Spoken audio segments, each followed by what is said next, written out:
Welcome to the Real Mom Hub, where we celebrate the beautiful, profound transformation into motherhood.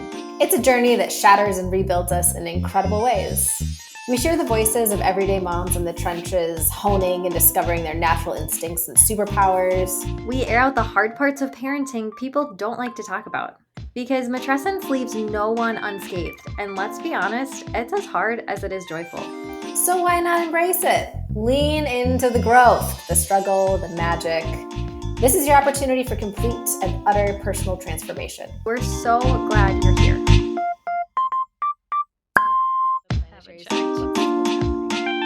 Hi, we have Brooke Heinzmann with us today. Thanks for being here, Brooke. Thank you so much for having me. I'm really excited to be on the Real Mom Hub. Can you just give us a quick overview of like your life, typical weekday, how many kids, that sort of spiel? Okay, I am 33 years old. I live in Chicago and I have a husband and 3 children. I have an 8-year-old Willa, a Oh my 5-year-old gosh. Ira, Wow. and a 2-year-old, well, she'll be 2 on March 31st, Tsipora. And all 3 of my children were born in Chicago. So we've lived here for a decade or so.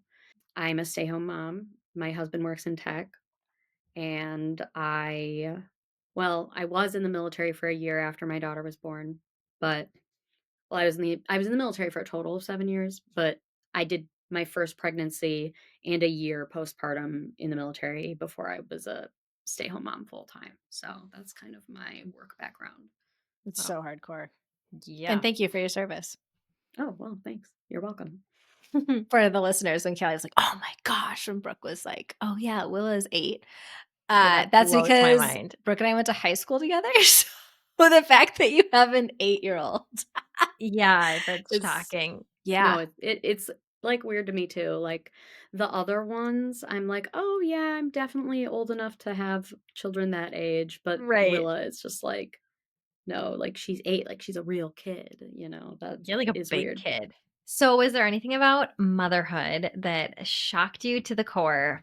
Having your first child is like, in like a movie, like a war movie, where a bomb my goes God. off Good and start. all there is that ringing sound for a while. I feel like that was like the first 3 months of my daughter's life. And I think it was that way for her too, because she seemed pretty shocked to be alive. Was she Um, colicky? yes, she was a very Oh. difficult baby. We loved her so much, but we called it the first like 8 weeks the angry plant stage, where it was like having a plant that can scream at you, and it gives you about the same amount of affection as a plant. And um I think that was really hard because everyone's like, "Aren't you in love? Like, isn't it the best thing ever?" And I was like, "I love her and I'd die for her, but I don't know." Like, um, I'm like, she's so pathetic. I have to take care of her, but dear God, like, please help. Wait, I have a question already. So many Yeah. questions. But the Oh my most gosh. pressing one for me right now. Okay, angry plant stage. Was this coined like during the angry plant stage or looking back at it? I think we made a lot of weird stuff because she didn't have she was awake a lot. Like she had no sense of day and night, like for a long time. I came to find that this was not normal when I had 2 much easier babies after her. Mm. Like she would just stay up till like 2 a.m., like just like awake. She was just awake so much compared to my other 2 Whoa. babies. Um, we had so many feeding issues. Like nipples were just like cracked and bleeding forever, and everyone was like, "Have you tried this? Have you tried that?" I'm like, "No, I've just tried suffering." Um, and that's just kind of like how it was, and I just kind of like accepted that. It really didn't get easy or comfortable to feed her until she was like maybe like 4 or 5 months old. Wow. And I just like white knuckled it, which I was really Oh. only able to do because she was my first, and it was just like all I was focusing on. When you say But white knuckled, were you like trying to fix her latch, do different things? Were you just like trying to breathe through the pain? Like yeah, I did a lot of what? that, and like, I just every day would Google, when does breastfeeding get easier? Mm. And got a bunch of different answers, and everyone would just try this and try that, and like, I basically just kind of faked it until I made it. Like with breastfeeding her, she would get like one bottle a day just because like then I would go like pump in the bathtub by myself like when she was really little, because that would just like needed like that time off.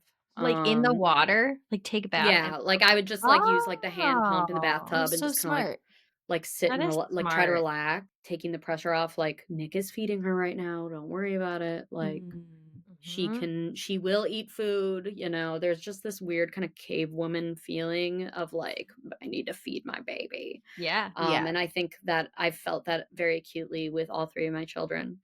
Um, but it kind of is just very arresting with your first child. And Mhm. she just was a very she was a really difficult baby. And on one hand, it's really cruel to imagine two dumb 24-year-olds with this like really difficult baby.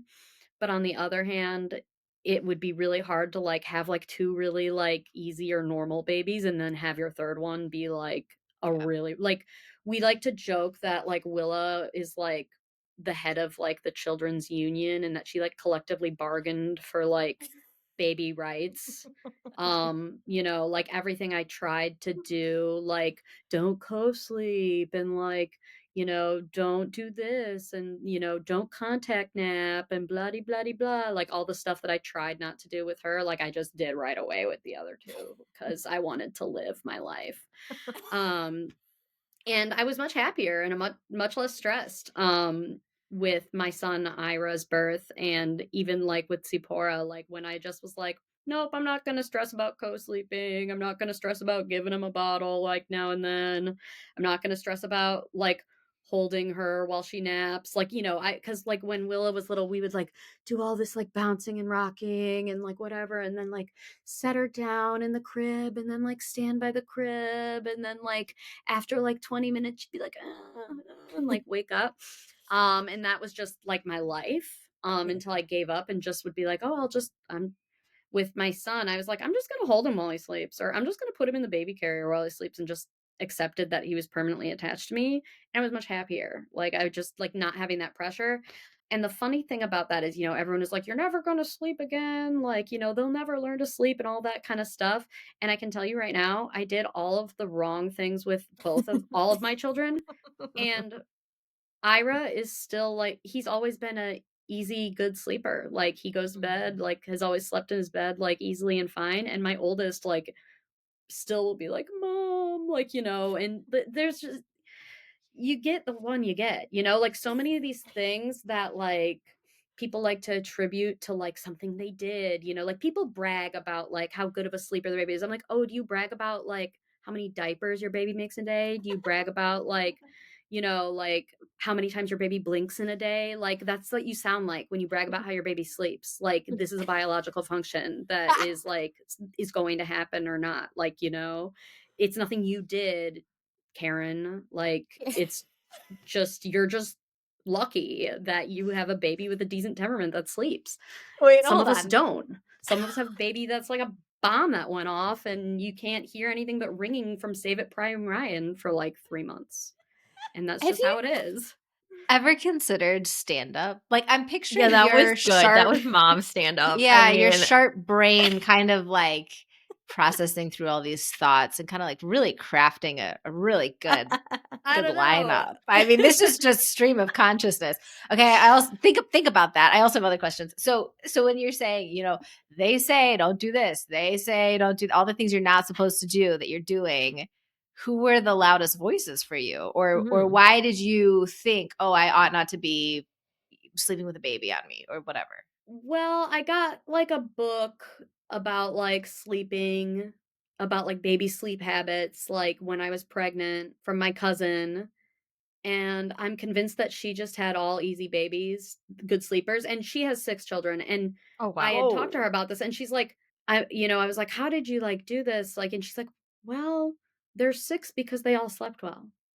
Like, Yeah. I was like, Isn't ah, okay, that that's the fair. truth? That's yeah. really fair.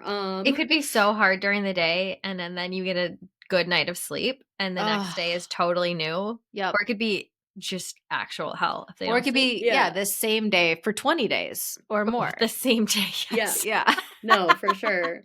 My dad was all like, don't spoil her, like let her, and you hear grandma like be like, it's good for her lungs to let her cry. And I'd be like, is it good for her veins to bleed? Like, that's what you sound like, grandma, like with all due respect. With all due respect. Like that's what that sounds like to me. Like, and now like I'm just very like, like it's much easier. Yeah. I think very quickly with Willa, I learned find like one or two places that you take advice from and don't listen to other things. Yep. Like just Mhm. like focus on that. And I think like University of Michigan had like some really good health and postpartum kind of things that I like latched onto. And that was one of That's them. And I so don't remember the other. specific. I I know, love it it. was so It's like, random. yeah. No, but I I'm think not I an went there alum. too because when you're Googling in the middle of the night, you want to find something that's like kind of credible. So like you Yeah, see yeah. University of Michigan, you're like, yes. And then the algorithm just keeps throwing University of Michigan at you. Like I think the same thing happened to me with University of Michigan. So Funny. Yeah, no. And so I feel like I was just like, okay, like if UMich says it, it's fine. Mhm. Oh, and then there's a infant sleep lab out of Notre Dame about Mm. co-sleeping from an anthropological point of view. Oh, that's Oh, And cool. that really was helpful to me. Um that's really cool. that like was talking about like the science and like safety of co-sleeping. Um, and that just kind of like helped me. I didn't really legitimately co-sleep with Willa until she was like 4 months old. Like it was kind of like I fought it very hard. But then it just, when we started just co-sleeping, life was much, much better. And for a while, when, the babies they're really little and like, you worry more about like a lot of the safety issues we made this like crib that like could like hook up to the side of our bed, and I would like literally like sleep in the crib on the firm mattress, like half on the crib, like with the Oh. baby like next to me, like like with the other two. So I did all the like, unsafe bad mom co-sleeping hacks, but like whatever. Um and it just like improved my life. I feel like that was like a really nice, moments of connection with my children. I mean, Zipporah still sleeps in bed with Nick and I. I think around 3 we'll probably like put her on like a crib mattress in our room and see how that goes.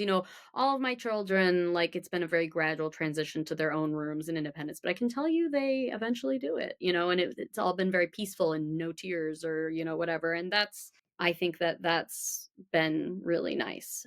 Just like taking away the stress of like what I'm supposed to be doing versus like what works and what makes sense for our family. Mhm. And getting rid of that like, guilt. Oh, another thing people talk about is like when you're breastfeeding, they're like, oh, they're using you as a pacifier. And it's like, no, like I'm not a pacifier. I'm like, the pacifier is mimicking like the breastfeeding Me. relationship here. Like I am like Right. comfort to them and like warmth to them. Like I'm not a pacifier. Don't like, reduce me to that. Mhm.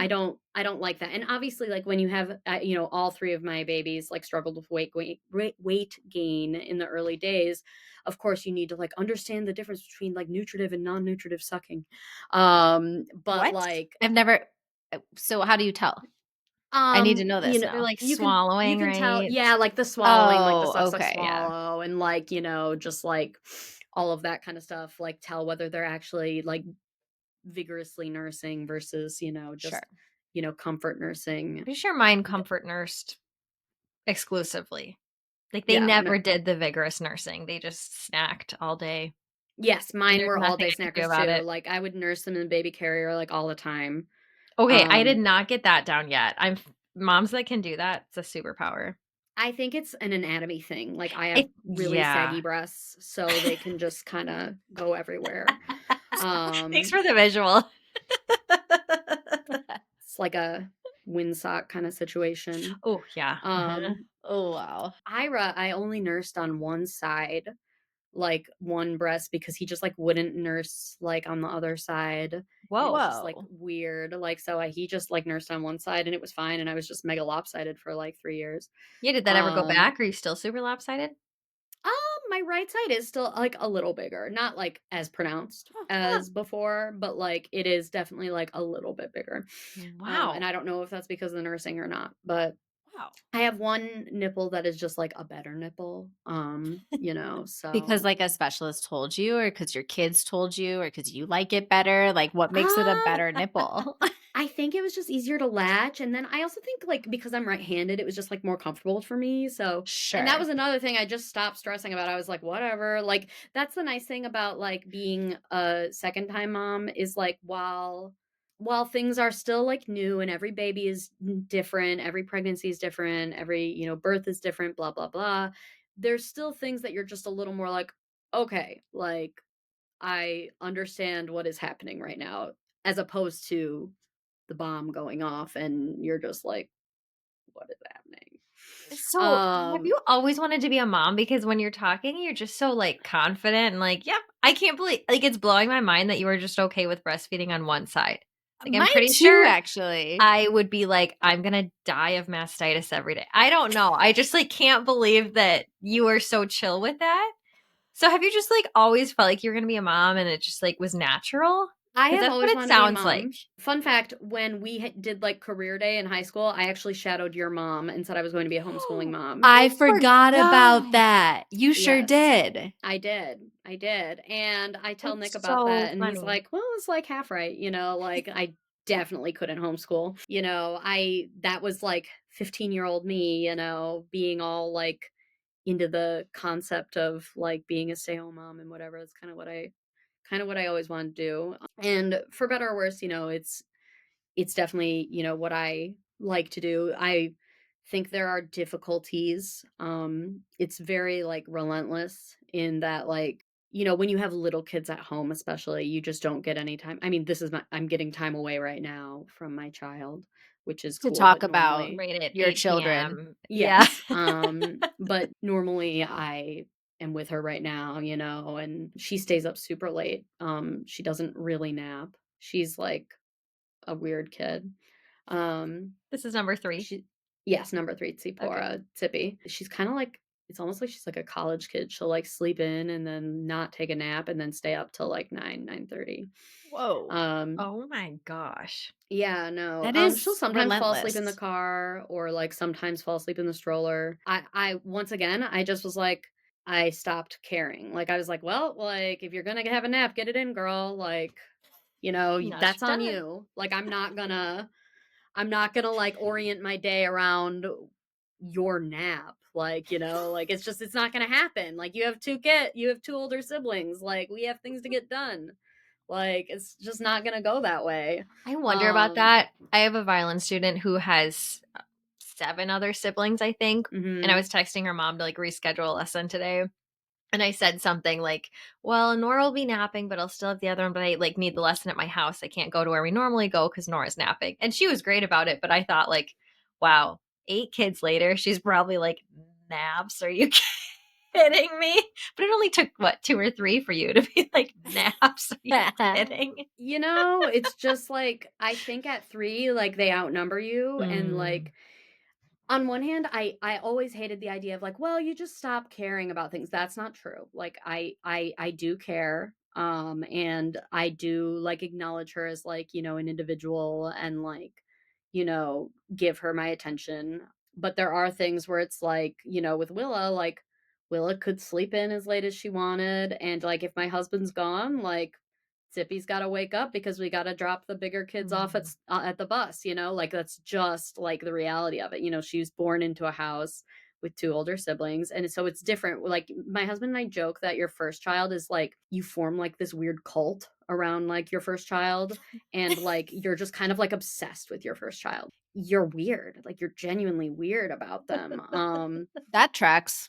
Sure. And then I'm with with the you. subsequent ones, you still even like it's never quite the same. Like it's never quite the same. And even the second one, you're still like, you're seeing your first become like a sibling and all that stuff. And it's just there's nothing like the experience of having your first baby because, with more children and subsequent children, like they're coming into this already very like established dynamic, of like the family, and that dynamic changes because, the family's growing, but there's already like they've had the baby collective bargaining happen, and like like they get inducted into the baby union, and they're like, you're allotted this many breastfeeds a day, and like don't let her put you down.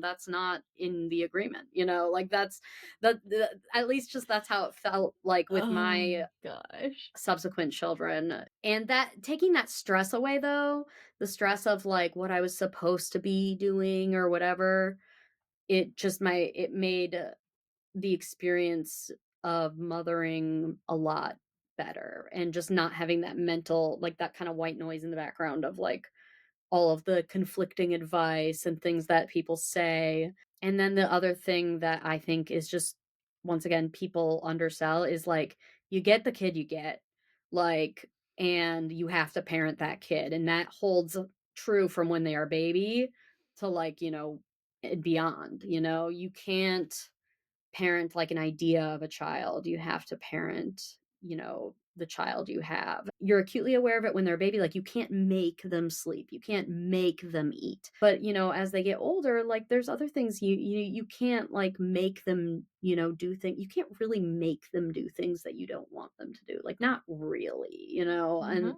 I think that people maybe undersell that babies have their own personality and temperament like right away, that you and we choose like these environmental factors like sleeping and feeding and clothes and rooms and white noises to feel like we have this illusion of control over our baby and the temperament, when really you're kind of just along for the ride, especially in those early days. But, some of that does like continue as they get older and like form into their own like, person. Real person.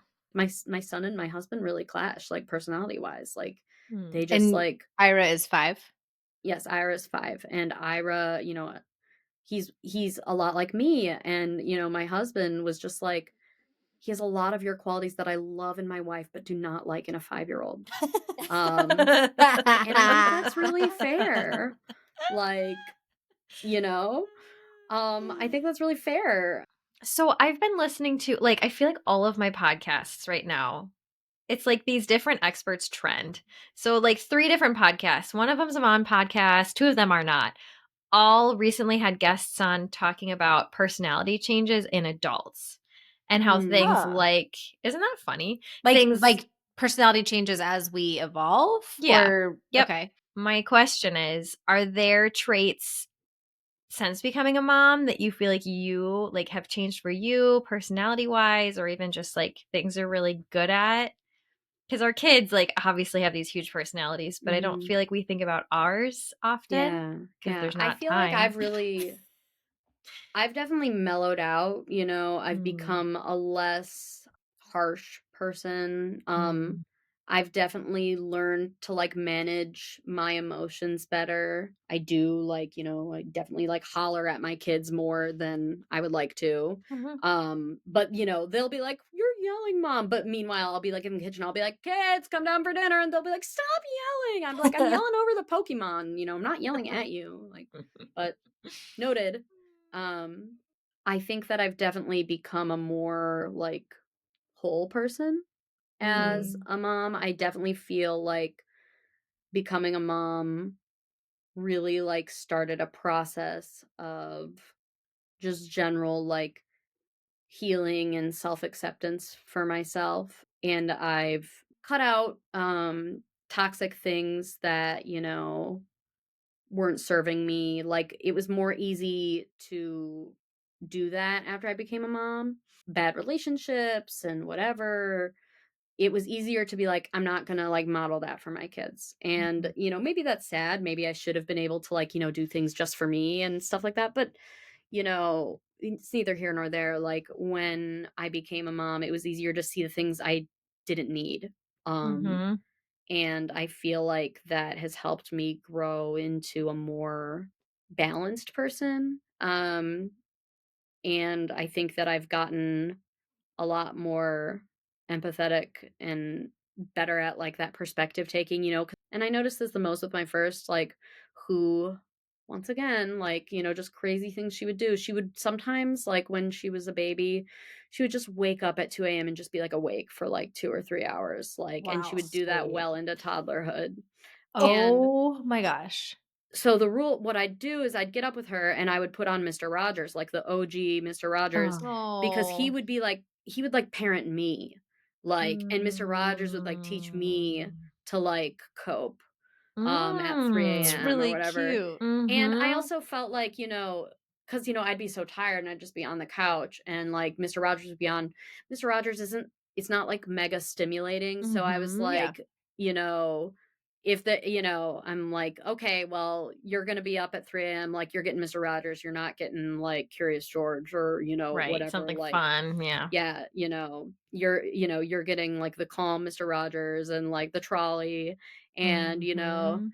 there are many ways to say I love you. There are many Oh. ways to say I care about you. Oh, Um I haven't seen that in so long. I kind of want to no. it's really watch good, some and now. I watched a lot of Mr. Rogers with Willa, and I feel like he really, like, helped me, like, regulate, like, I felt Wow. like Mr. Rogers was parenting me as, like, a young Mm. mom, at those, like, 3 a.m. times, like, sometimes I would, like, I'd be, like, off we watch Mr. Rogers not just at 3 a.m., but, like, during the day too, every now and then, and, while I'm cooking dinner or whatever, and, like, I'd catch something and be like, yeah, like that's right, Fred.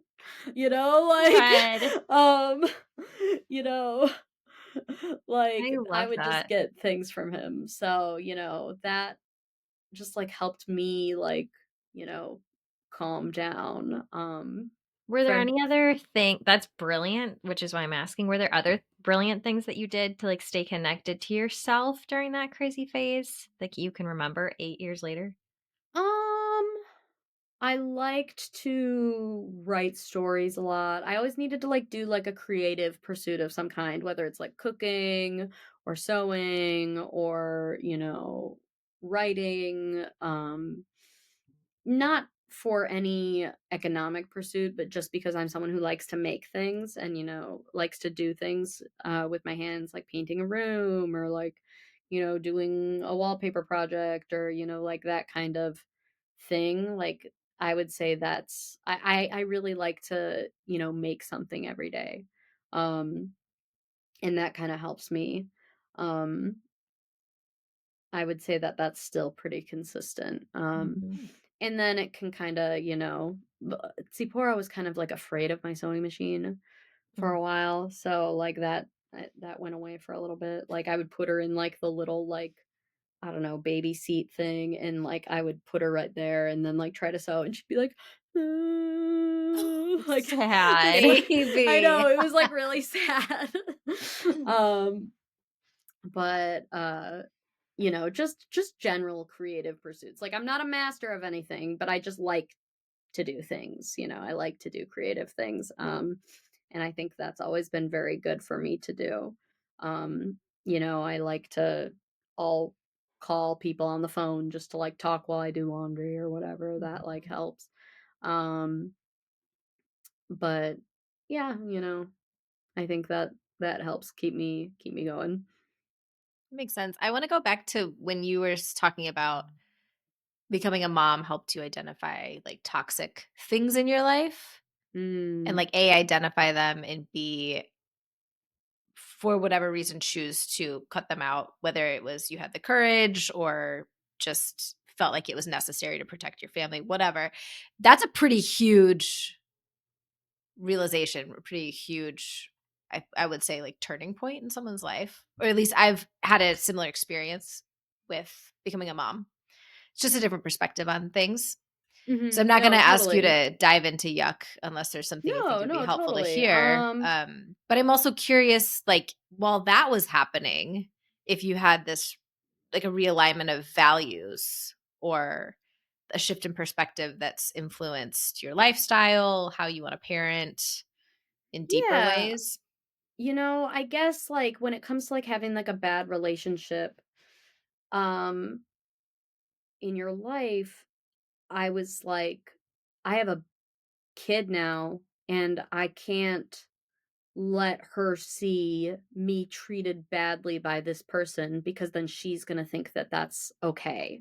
And it's Yeah. easier to like shift your thinking and being like, well, I wouldn't want someone to treat Willa this way. How could someone act this way to Willa? It's easier to shift like that like when you become a parent to like really see like, you know, how bad a situation is when you imagine your child in that situation. Yeah. I'm thinking like, what would I tell Willa if Willa was in this situation? I'd tell her to leave. Like I'd tell her not to tolerate this. Mhm. I would hate to see her as a mother, going through this kind of relationship. Um and so that made it easier to just like, you know, cut that kind of stuff out pretty quickly. And it would be nice if we could, do those kinds of things for ourselves, but sometimes it takes that like perspective shift to really you know, understand like what needs to be done that way. Mhm. The stakes are higher, or Yeah, maybe definitely. you didn't know that they existed and now we have all the stakes. Yeah, no, 100% because, kids, they're innocent and they don't know what they don't know. And they I remember like during the pandemic one time, in Chicago, there's like, people who live in tents like on Lakeshore Drive, there's a great deal of homelessness, like whatever. And Willow's like, why are people living in tents? And like I'm like, that's a good question. They don't have work, so they don't have money, so they can't afford a house. And then Willa would see like, an apartment complex being built and be like, why can't they live there? Like, and they just like keep asking like questions like that, and you have to like eventually get to the point, like it's illogical, like, they can't understand it, and you just Mhm. get to the point where you're like, I know, like it's really sad, that's really hard, um and I think that kids, as they encounter these things about the world just generally, you have to kind of, it shifts your perspective because like you're like, huh, like this is normalized to me. um Sure. I built up and walls. I'm a hardened, yeah, jaded citizen of the world. it's so cliche to say, but like, yes. um you Charlie know asked me why dinosaurs were extinct and what that meant this morning, and I was like, "Oh shit, here we Oh, he go." loves I have to tell dinosaurs. him. I have to tell him, but then I was like, so then I no. try to tell him, and then he's like, "But why did that happen? How did that happen?" And I was like, mm, the envi like I guess I don't really know, and he was so confused. It was a whole ordeal. I'm gonna have to revisit And then you're like, tomorrow. but don't worry. There's no chance it'll ever happen to you. Right, that's really what I was Mm. thinking as I'm like trying to explain it. Tell me about your choice to become Jewish and like Oh, how so that that's intersects a whole with your podcast children. episode. That's a whole podcast episode in and of itself, but I will try to like keep it Just cliff focused like notes. Because on I my also children. know, knowing you a bit, I know that you have a really countercultural lifestyle in a lot of ways in terms of being an American in 2025. Lots of things are seemingly like status quo, but you do have some lifestyle adjustments that are going to be different from many of their peers. Well, my kids go to Jewish school where most of the children are like religiously pretty aligned with our family. But they won't always. Like when they're out of Y- your house and they're holding the values that you created as a If they choose family. to. But they're No, for still, that sure. was still part of their nurture, For like sure, they'll for have sure. these forever. For sure. So I met my husband Nick when I was 17 at band camp. And that is the dating advice I always give people is when people are having issues finding a significant other, I say you should go to band camp when you're Band camp. 17. Yeah, Oh, too bad. Oh, you're 35? Sucks to suck. okay, but Maybe you when you should said try band band camp. camp, was it Interlaken?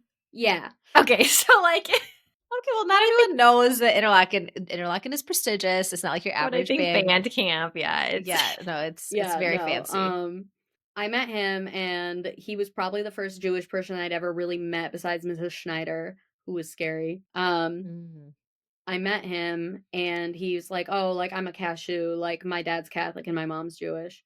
And he didn't really grow up with, like, a really strong, like, religious identity either way, but the more we went to college and whatever, and, like, I had, like, some Jewish friends, and the more I realized that, like, if I was with him, like, my children, because of the way Judaism works, like, would be Jewish in some way, at least, like, ethnically, whether I was or not. And a little after we got married, I was basically like, I want to be Jewish so that our kids are Jewish because you're Jewish. So, like, I want that for them. And that, I was like, I love you and you're a Jew.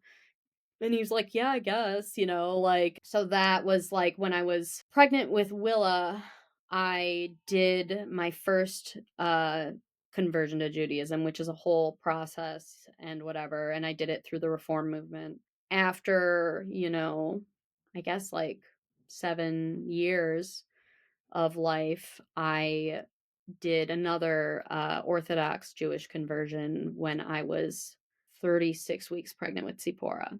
So I've had two conversions to Judaism, and both of them occurred while I was pregnant, which I think is Whoa. really interesting Mhm. because conversion to Judaism involves ritual immersion in a bath called a mikveh, which involves like natural water. And, it's like a pool of some kind, but it has to have like, there's a lot of specific requirements that make it, a kosher mikveh.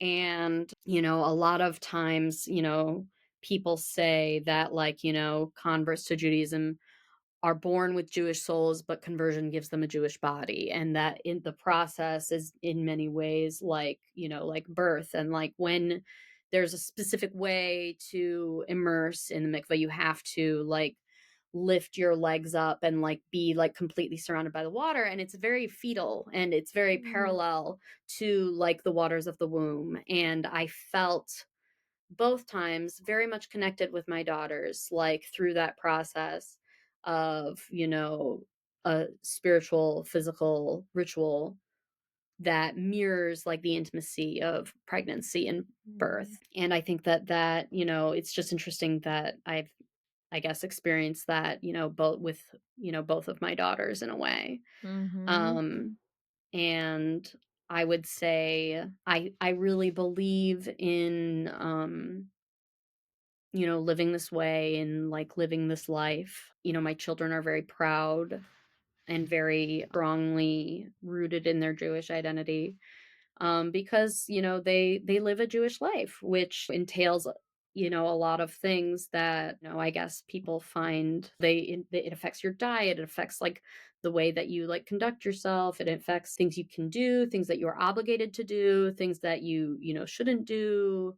There's like a rhythm to your day, like you have morning prayers, you have prayers that you say before you go to bed, like there are just lots of you live a Jewish life. You don't, it's not just something you do like passively. You to live like a Jewish life, it is like a marked difference. And that is like, most keenly reflected in just like, the way that we spend like Shabbat, which is the Jewish Sabbath day, which is, it starts on Friday night and goes into Saturday evening. It's 25 hours, and there are prohibitions on work, cooking, and making things, and travel. There are a lot of other rules, but it's like a marked difference in your week and the things that you're doing. And my children are very like clued in on that. That's like a part of their life, is Shabbat. So that is definitely a way that I guess our family looks different than maybe a lot of other families. And the way that our family observes Shabbat, like, isn't going to look the same as the way other families do, and that is all well and good. but that is just part of what we do, and has been for years now. Willa, my oldest, she's like a very, very spiritual person, like she's very holy. She was actually born on Rosh Hashanah, the Jewish New Year. So I always tell her that like you share a birthday with creation, and that's why you're so holy. And I think that that's true, and she's just a very like holy little girl. She cares a lot, and like cares a lot about like her prayers, and she cares a lot about Shabbat, and she's always quick to tell Ira when he's violating one of the 10 commandments. He's not honoring his mother and father, and she of course like if she violates something, like whatever, but like, she's quick to tell Ira. But yeah, that's kind of like my Jewishness does relate a lot to my children, and being a Jewish mother and raising Jewish children, it's very like tied into that, and is very important to me, and has always been important to me, because like becoming a Jew has always been about in some way having Jewish children, and raising Jewish children and learning with them, because it's difficult to be Jewish, be an observant Jew, and have not had like a lifetime of Jewish education, because it's a lot to learn. And I have just always accepted that I'm going to learn along with my kids. It's not like, like my daughter has classmates whose parents are rabbis. It's okay if I'm learning along with them. I think it's good for them to see me not knowing everything and having to like think about things and having to try different things. I think that generally that's like a positive experience for them. I think it's good for kids to see their parents learning and growing and pursuing things. Have you found a lot of community then within like your Jewish culture, like their school or? Yes, we have very close friends that we spend every Shabbat with. We go over to their house and our kids play every Saturday. And then, we go to synagogue most Saturdays, and we have a community there that's very supportive and very lovely. We don't have any family in Chicago, so that's been really important to us. And just like there's, meal trains when you have babies and all that kind of stuff, just classic things like that, it's just like very nice and very comforting. And then like in times of hardship, it's been like a really difficult, like, last like, over a year now, and having that community to like lean on and be a part of has been really helpful. And seeing my children be like, very safe and very proud, and having our children's school as like a partner in like parenting and like growing our children has been like a really wonderful and rewarding experience. I say that I like couldn't homeschool, and part of that is because like I feel like my kids' school is like a part in like raising them. They're like a partner, we collaborate. Having that support, knowing I'm not like in it like alone, has been really invaluable, and I view that relationship with my children's teachers as like this collaboration. We're all like on this team to grow these humans. Can we go back to Shabbat for a minute? Because and when I rather gracelessly led off this conversation about your faith, I categorized your lifestyle as countercultural. And I mean that more in the sense that I think in America, to live a devout life or a life full of faith where your lifestyle is aligned to that is countercultural, unfortunately, in 2025. But I remember in our family growing up, we always had to be home for Sunday dinners. Like you could do whatever you want. You could bring whoever you wanted, but like Sunday dinners were it. You could make no plans. And our bosses were unhappy about it.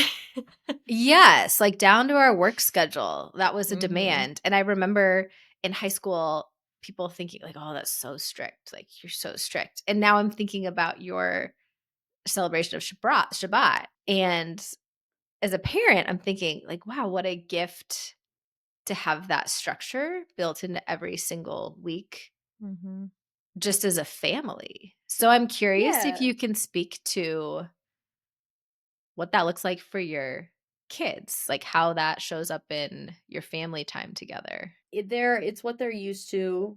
When this with the time change, the sun is setting later now, so usually I'll give them all a bath like before Shabbat, because you can't like heat water on Shabbat.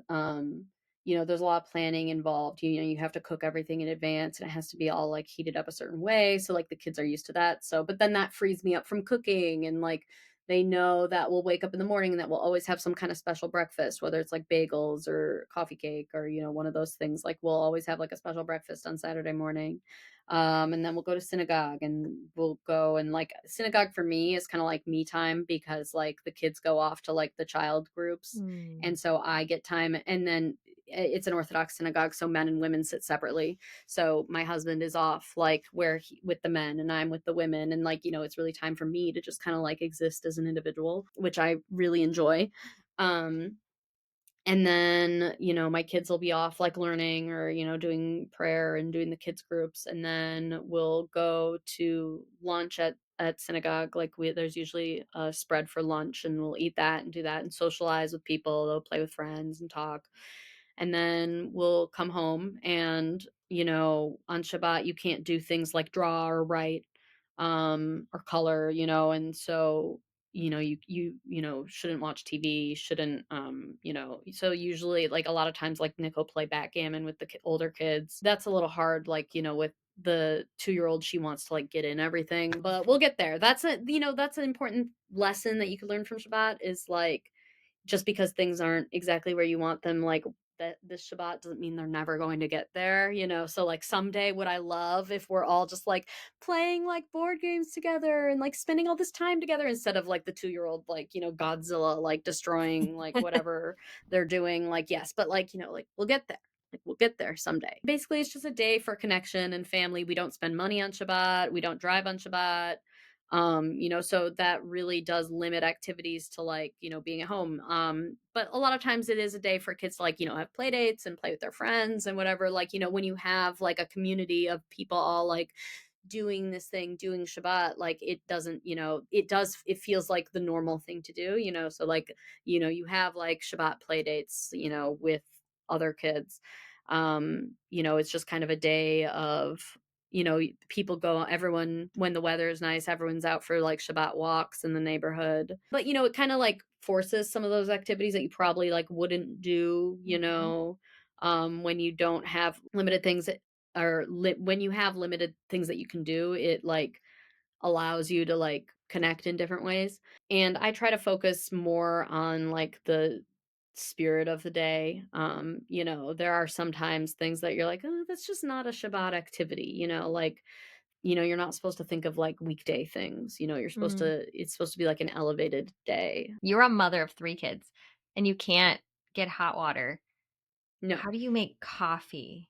So you heat, you have like a large like urn that you fill beforehand that like heats up like a bunch of hot water that keeps it hot for like the thing. But we also put our coffee maker on a timer. That's allowed.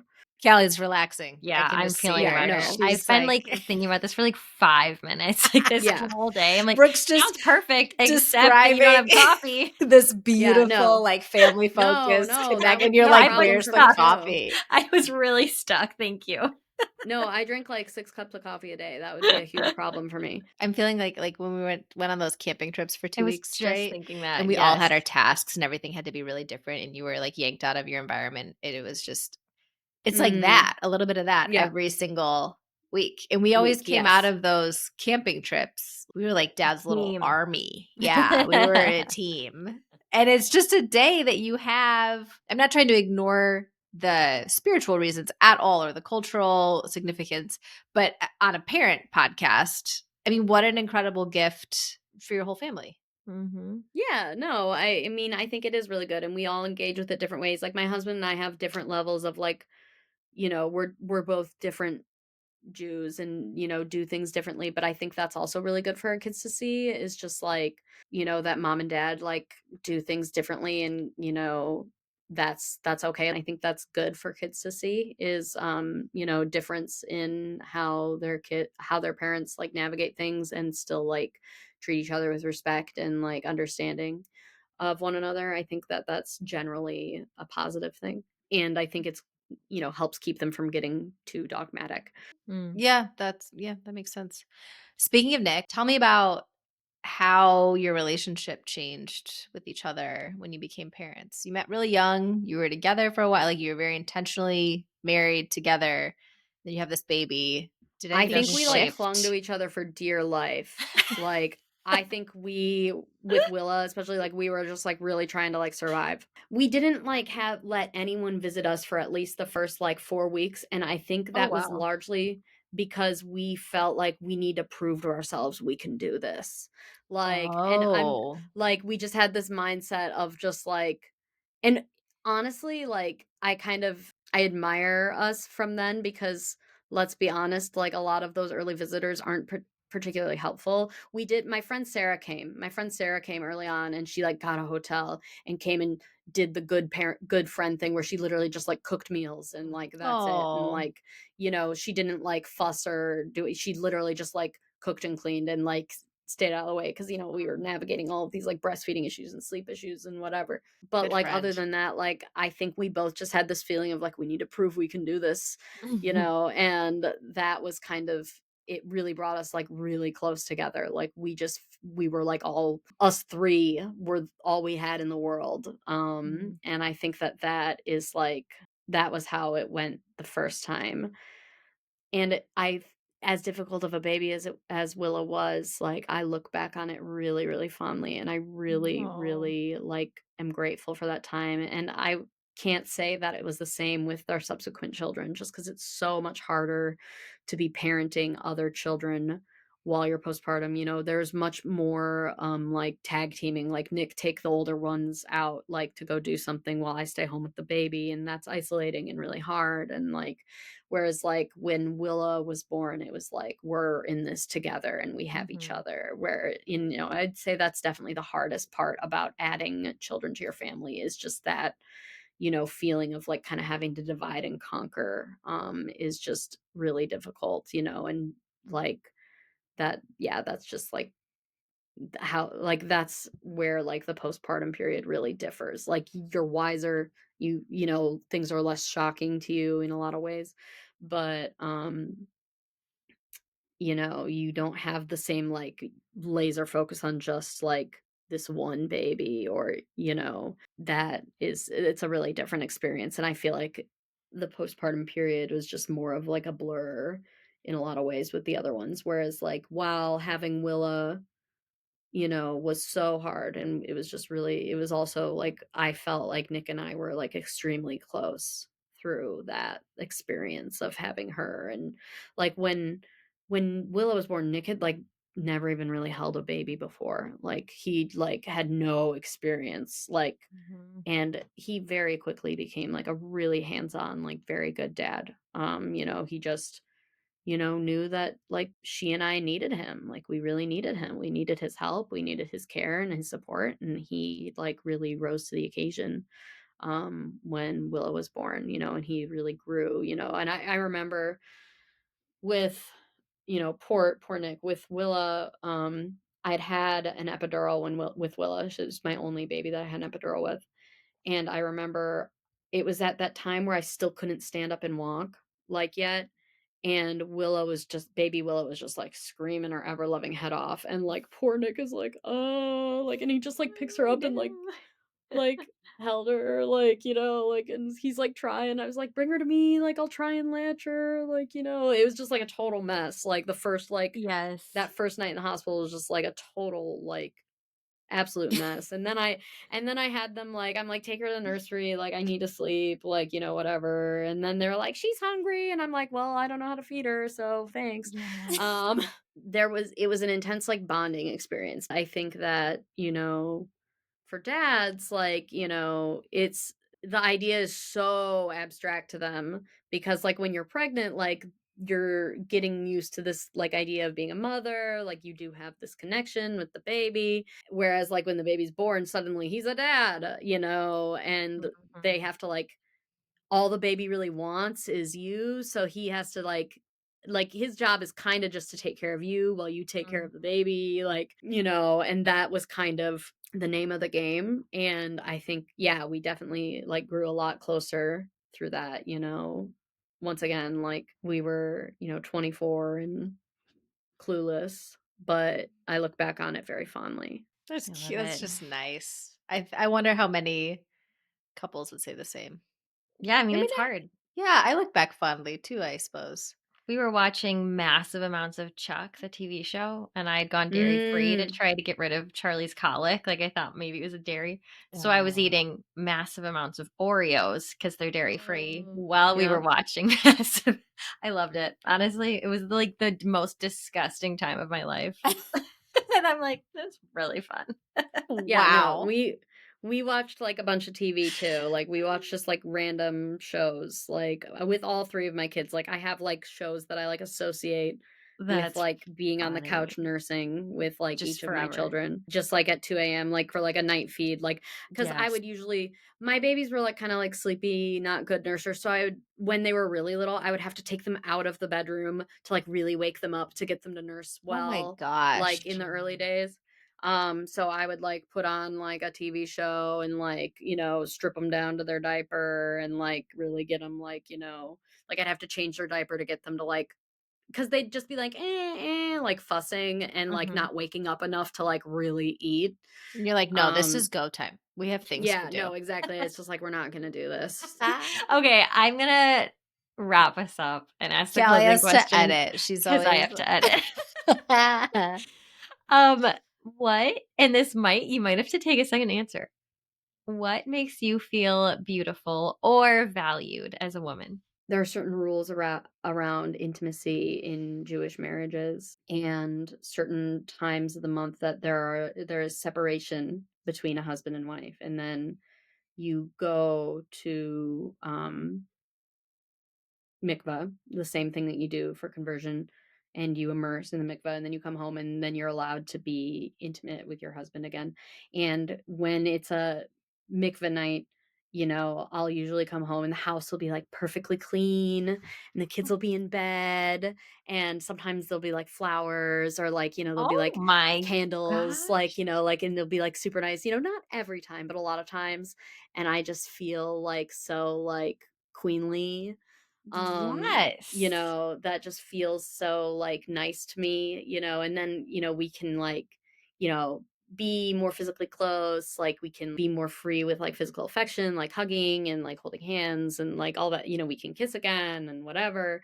And that, you know, always makes me feel really special, but more so just like the appreciation of just like I can't like really like relax and like experience like intimacy unless like I'm not worried about like a million things. Like there can't be like, Mhm. you know, like dishes in the sink, you know, like Same. I This is why hotel Mhm. sex is the way to go. Just leave it Mhm. all behind. Yeah. No, for sure.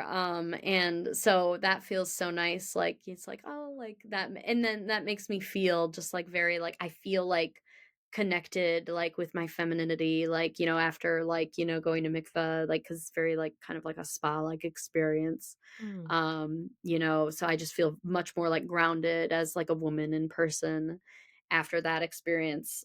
And, you know, I'll usually like I'll pray about my marriage, I'll pray about my children, you know, so I feel like in like a mental place like to receive like, you know, like love and acceptance, you know, so that like puts Mhm. me in like a good like headspace, um generally speaking. But you know, just those, just like the thought that he like, you know, like spent time like juggling the kids and getting them to bed and like cleaning the house, like that really is Mhm. like I'm just that's I it's really sweet. I Yeah, love that it. hits so many buckets Yeah. right there. I'm like, Good on you, huh. Nick. What if like Kevin did all those things while I was recording right now? Like you never know. Yeah. Well, thank you so much. This was so fun. This is so fun. I feel And do like you we think got stand to, up is in the future? yeah. That first little snippet there, I mean, yeah, it was good. It can be Thank you your for tape. having me. No, I mean, I don't know. Like I hope you get something that you can make out of this. So good to chat with you. I hope your All right, kids let's. are firmly sleeping. Yeah, at we this should all go point. to sleep now. Well, Sephora is not asleep, but we'll get her to sleep now. Thank you so Oh much. my gosh. Good Well, luck. unless she's asleep on the couch with Nick, that's possible too. Oh But my gosh. All right. All right. Bye. thank you. Bye. You've been listening to The Real Mom Hub. Our music is by Naomi O'Leary. You can find us on social at The Real Mom Hub. We're not the authority or even very educated on the medical issues discussed. Do your own research, talk to an expert, make your own decisions, and call us if you learn anything new. If you like what you hear, follow us on Instagram, or better yet, subscribe to our newsletter. If you don't, that's fine. We can all move on. Our purpose here is community, so if we've resonated with you, tell a friend. Thanks for listening.